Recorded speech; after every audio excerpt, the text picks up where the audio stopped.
La noche del 19 de mayo de 1983, en Springfield, Oregón, una escena caótica rompió la tranquilidad habitual del hospital local. Un coche llegó a toda velocidad. Al volante iba Diane Downs, visiblemente alterada, gritando que ayudaran a sus hijos. Cuando los médicos abrieron las puertas traseras del vehículo, lo que encontraron fue una escena difícil de olvidar: 3 niños pequeños, cubiertos de sangre, con heridas de bala. Uno de ellos, el más pequeño, ya no tenía pulso. El personal sanitario actuó de inmediato. Intentaron reanimar al niño mientras trasladaban a los otros 2 a quirófano. La situación era crítica.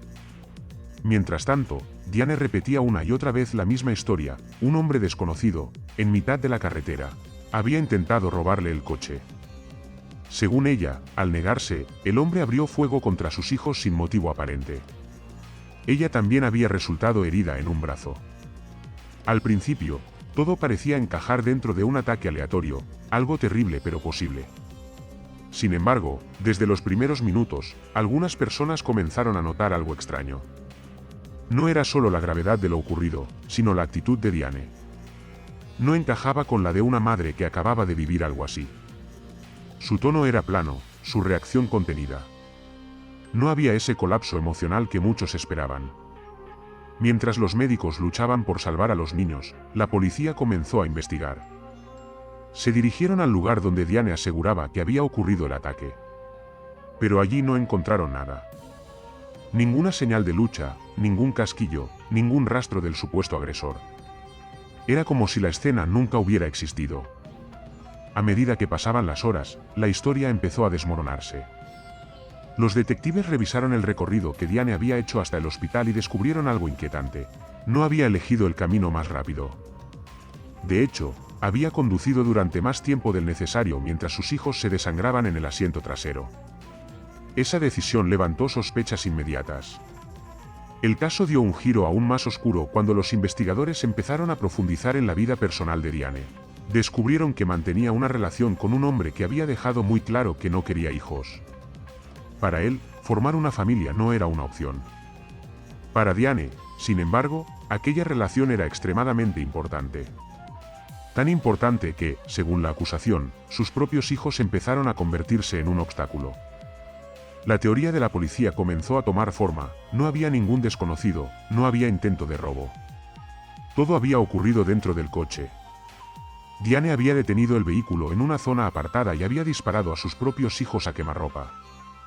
Después, se había provocado una herida leve para dar credibilidad a su historia y había conducido hasta el hospital.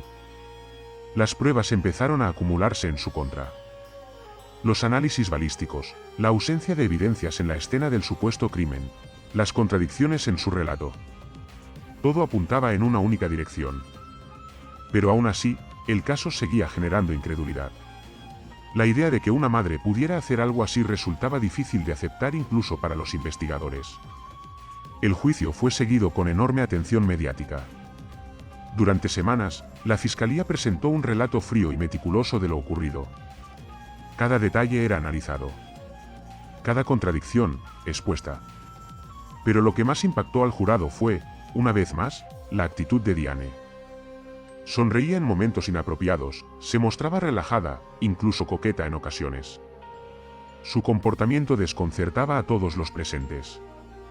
Uno de los momentos más duros del proceso llegó con el testimonio relacionado con los niños supervivientes. Con el paso del tiempo, una de sus hijas logró recuperarse lo suficiente como para comunicarse. Lo que contó fue devastador. No hubo ningún hombre. Nadie detuvo el coche. Todo ocurrió dentro del vehículo, y la persona que disparó fue su propia madre. Finalmente, el veredicto fue claro. Diane Downs fue declarada culpable de asesinato, intento de asesinato y agresión. Fue condenada a cadena perpetua más una larga suma de años adicionales, asegurando que pasaría gran parte de su vida en prisión. Pero incluso después de la sentencia, el caso siguió generando titulares. En 1987, Diane logró escapar de prisión. Durante varios días, desapareció sin dejar rastro, lo que provocó una gran movilización policial. La idea de que alguien capaz de cometer ese crimen estuviera libre generó un enorme miedo. Finalmente, fue localizada y capturada, y desde entonces permanece bajo custodia. Con los años, el caso de Diane Downs se ha convertido en uno de los ejemplos más perturbadores de violencia familiar en Estados Unidos, no solo por la brutalidad del acto, sino por la aparente frialdad con la que fue cometido. Una historia que rompe por completo la imagen tradicional de lo que se espera de una madre. Y quizá lo más inquietante de todo es esa pregunta que sigue rondando incluso décadas después. ¿Hasta qué punto podemos conocer realmente a alguien, incluso a las personas más cercanas? Si te gustan este tipo de historias reales que te atrapan desde el primer minuto, suscríbete y activa la campana, porque el próximo caso va a ser aún más impactante.